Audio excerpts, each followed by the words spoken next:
Hello and welcome back to the channel.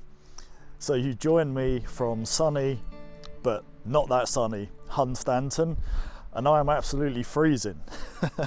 So the reason I'm here is I'm actually here to photograph Fulmars.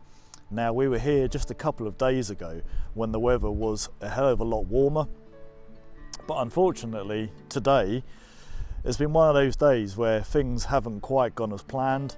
Life's kind of done its triangle of doom, and it's led to me making a few poor decisions, which is why I'm currently stood in shorts and t-shirt, shivering beyond belief. It doesn't help the fact that I've been static in this location for about 2 hours, but yeah, it definitely shows the importance of planning. So why am I here to photograph Fulmars?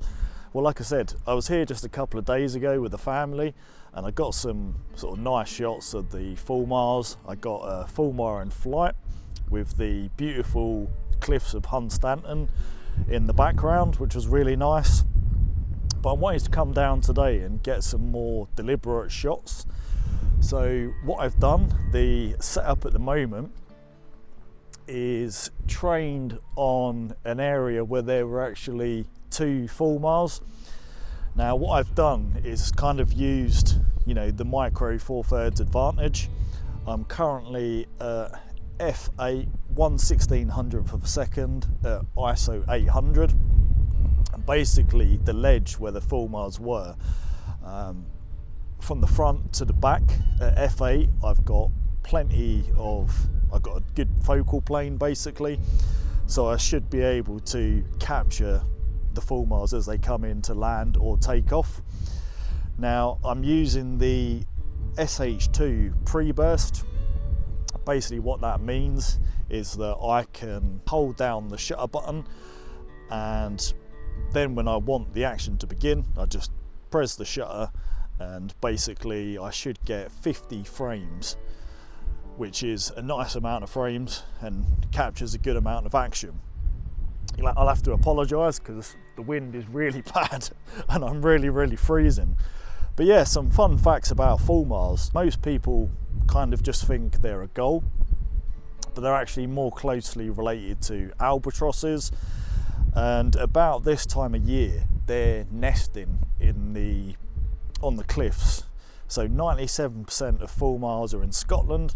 So I think it's pretty cool that I can obviously come to the Norfolk coastline at Hunstanton, not too far from me, and get shots of them here.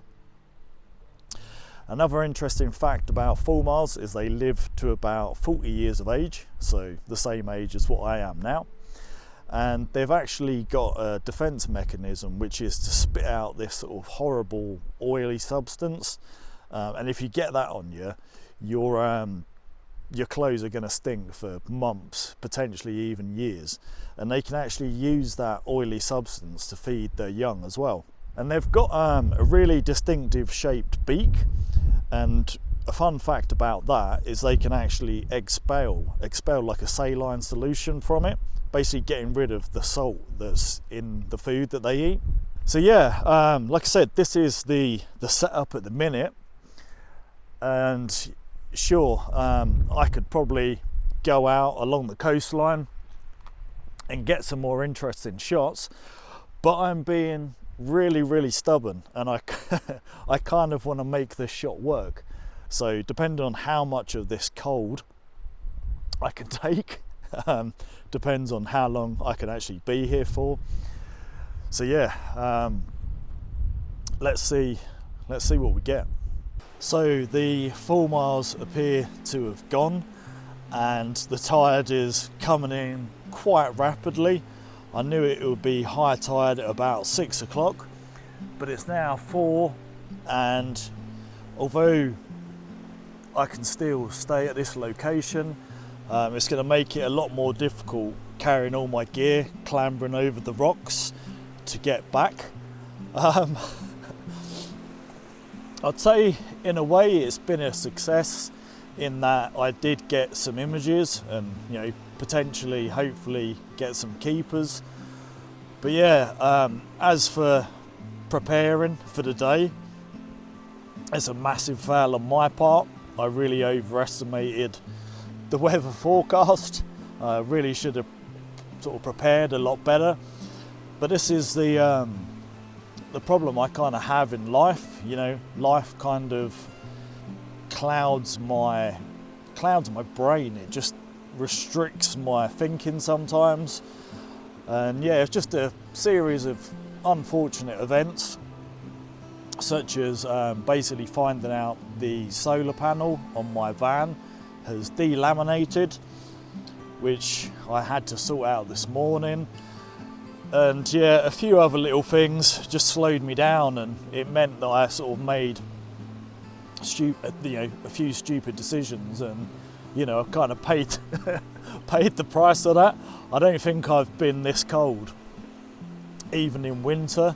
So yeah, just a bit of a stupid decision on my part. But yeah, what I'm going to do now is go handheld with the G9 whilst I head back to the van. It's still been nice to get out. It's still been nice to sort of film and photograph the Fulmars. And if I can, I'd really like to get back as soon as I can. So yeah, let's head back along the beach and see if I can get any sort of handheld shots with the birds in flight.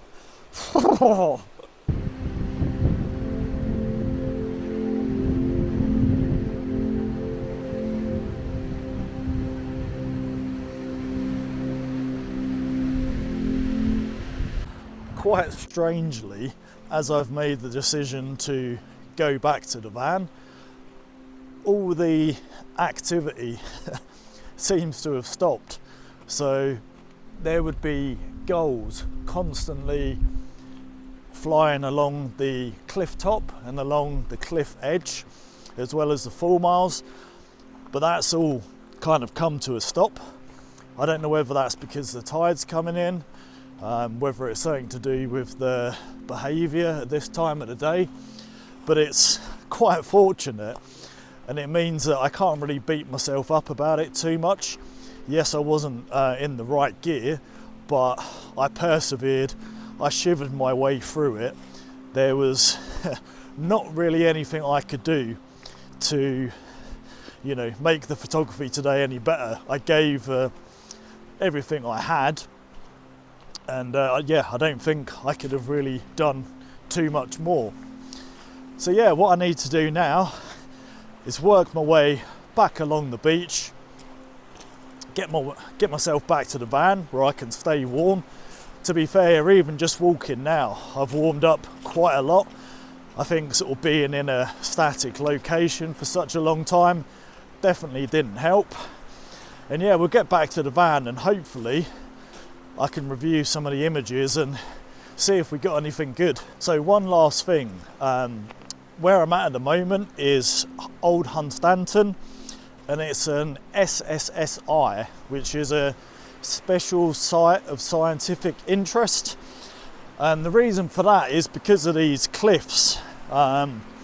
Basically, there's a lot of fossils. Apparently there's ammonites. I haven't actually seen any fossils on my trips here, but it's absolutely beautiful, and it's quite well known for its red and white cliffs. Now they're actually chalk cliffs, but the iron gives them that sort of red colour. I would absolutely recommend coming here if you were thinking of doing a little bit of seabird photography yourself. Now I've focused on the Fulmars today, but I've also seen oyster catchers and all sort of other manner of seabirds. So yeah, Old Hunstanton is definitely where it's at.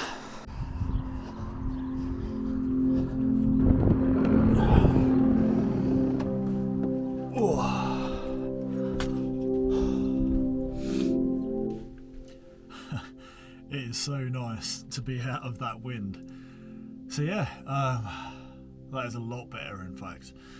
So let's look at some of the images. Here it is. So hopefully you can see this. Here we go. I think potentially this could be the one. So yeah, actually I am quite happy with the results. I'll definitely sort of post them up at the end of the video. But yeah, not a bad day's photography. And the thing is, I can get really hung up about the mistakes I did make, but I got out. At the end of the day, I went out and you know, got out there, went out in the field, and you're not going to learn anything sat at home. So yeah, I don't want to beat myself up too much because, like I said, life's just been a little bit stressful. I've probably put too much of a sort of burden on myself for getting videos out there. And yeah, just sort of going forwards, I have noticed a sort of steep trajectory going downhill with the views that I receive on this channel now.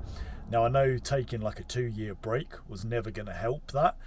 I didn't expect to get the same kind of views that my old videos did, especially with like so many sort of downgrades. You know, there's so many things that, you know, I've taken steps backwards with this channel. But yeah, just getting out there really kind of you know, makes up for that. And yeah, I think going forwards, I'm going to be heading to the Forest of Dean very soon to try and photograph the wild boar. That's going to be really interesting. And I think going forwards, you know, this channel's never going to be financially viable, in that it's never going to kind of pay for itself, or it's never going to help fund my wildlife photography, at least not in the short term. So yeah, kind of just sticking to doing videos that I want to do and enjoy making are definitely the key. Obviously, you know I could make serious views just by making 10 tips or how to get sharper photos, or you know, those kind of things, but they don't interest me. And at the end of the day, I want to do something that's unique to me. There's no point emulating, you know, videos that exist thousands of times already on YouTube. So yeah, it's just about sticking to, and for yourselves, if you've got YouTube channels, it's just about sticking to yourself and staying true to that, really. So yeah, thank you very much for watching. As always, if you've got any comments, that would be absolutely great. Please like the video and subscribe if you aren't already.